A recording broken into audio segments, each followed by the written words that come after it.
সিলেটের বন্যা পরিস্থিতি নিয়ে আরো জানাতে যুক্ত হচ্ছেন সহকর্মী রানা মজুমদার। রানা, কি অবস্থা সেখানকার আবহাওয়া পরিস্থিতি, এবং যতটুকু জানা গেছে আবারও বন্যার কবলে পড়ছে সিলেটের বেশ কিছু অঞ্চল। আবহাওয়ার পূর্বাভাস সম্পর্কে আসলে সেখানে কি জানা গেছে? এখন জন্ম সনদ দিয়ে খোলো বিকাশ স্টুডেন্ট অ্যাকাউন্ট, নিজের বিকাশ নিজে কর। দেখুন, গতকাল মধ্যরাত থেকেই মূলত সিলেটে হালকা এবং মাঝারি বৃষ্টিপাত শুরু হয় এবং আজকে সকাল পর্যন্ত কিন্তু থেমে থেমে সিলেটে বৃষ্টিপাত হয়েছে আমরা দেখতে পেয়েছি। এবং এই বৃষ্টিপাতের কারণে কিন্তু সিলেটবাসীদের মনে নতুন করে একটি বন্যার আশঙ্কা তৈরি হয়েছিল। তবে এখন যে বিষয়টি আমরা দেখতে পাচ্ছি যে এখন কিন্তু বৃষ্টিপাত নেই এবং রোদ উঠেছে আমরা দেখতে পাচ্ছি।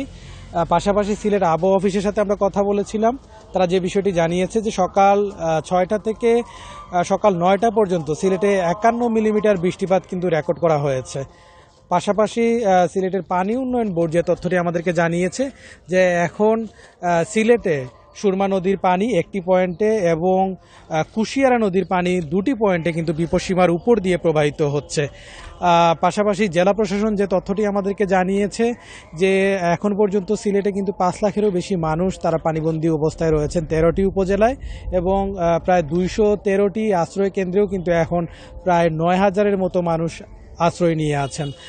পাশাপাশি জেলা প্রশাসনের কাছ থেকে আমরা জানতে চেয়েছিলাম যে যদি ভারী বৃষ্টিপাত অব্যাহত থাকে, পাশাপাশি উজান থেকে নেমে আসা পাহাড়ি ঢলের পরিমাণও যদি অব্যাহত থাকে এবং বন্যা পরিস্থিতির যদি অবনতি হয় তাহলে কী ধরনের প্রস্তুতি রয়েছে। তারা যে বিষয়টি বলছেন, উপজেলা প্রশাসনের যে কর্মকর্তারা রয়েছেন কিংবা যারা সংশ্লিষ্ট কর্মকর্তারা রয়েছেন তাদের প্রতি আসলে এক ধরনের নির্দেশনা দেয়া আছে যে বন্যা পরিস্থিতির যদি অবনতি হয় তাহলে সেই পরিস্থিতি সামাল দিতে যেন সব ধরনের প্রস্তুতি রাখা হয়। পাশাপাশি তারা জানিয়েছেন যে পর্যাপ্ত ত্রাণ সহায়তা কিংবা পানি বিশুদ্ধকরণ, ট্যাবলেট, শুকনো খাবার এ ধরনের কিন্তু যাবতীয় ব্যবস্থা তারা নিয়েছেন বলে তারা আমাদেরকে জানিয়েছেন। পাশাপাশি যারা বন্যার্ত এলাকায় মানুষজন রয়েছেন, পানিবন্দী মানুষজন রয়েছেন, তাদের সঙ্গেও কথা বলেছিলাম। এই যে বৃষ্টিপাতের কারণে তাদের মধ্যে কিন্তু এক ধরনের আসলে শঙ্কা তৈরি হয়েছে যে বন্যা পরিস্থিতির হয়তো আবার অবনতি হতে পারে। এবং আপনি জানেন যে তৃতীয়বারের মতো কিন্তু সিলেটবাসী এখন বন্যা কবলিত হয়েছে এবং সিলেটবাসী কিন্তু আসলে প্রথম এবং দ্বিতীয় দফায় তারা যখন বন্যা কবলিত হন তখন তারা তাদের যে ক্ষতি ছিল সেটি পুষিয়ে ওঠার চেষ্টা করেছিলেন, কিন্তু সেই ক্ষতি কাটিয়ে ওঠার আগেই কিন্তু সিলেটবাসী আবার তৃতীয় দফায় বন্যার আক্রান্ত হলেন।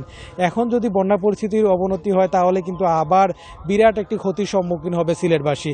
এবং আপনি জানেন যে এই বন্যার কারণে সিলেটের যে 13টি উপজেলার রাস্তাঘাট যেগুলো ছিল, বিশেষ করে গ্রামীণ যে সড়কগুলো রয়েছে সেগুলোর কিন্তু ব্যাপক ক্ষয়ক্ষতি হয়েছে এবং এক্ষেত্রে যোগাযোগ ব্যবস্থাটারও কিন্তু একদম অচল অবস্থা হয়ে গিয়েছে, বেহাল দশা বলা যায়।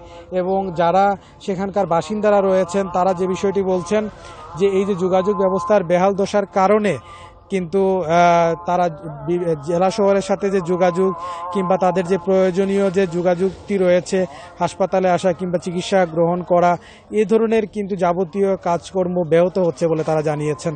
এবং আপনি আরেকটি বিষয় জানেন যে এই যে বন্যা পরিস্থিতির মধ্যেই কিন্তু সিলেটে এইচএসসি পরীক্ষা শুরু হয়েছে।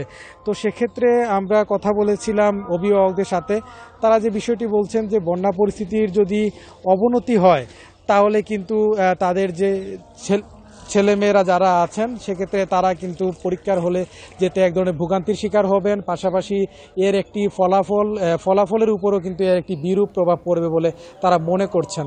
সবকিছু মিলিয়ে সিলেটে বন্যা পরিস্থিতি নিয়ে এই ছিল আমার কাছে সবশেষ। সিলেট থেকে জানাচ্ছিলেন সহকর্মী রানা মজুমদার।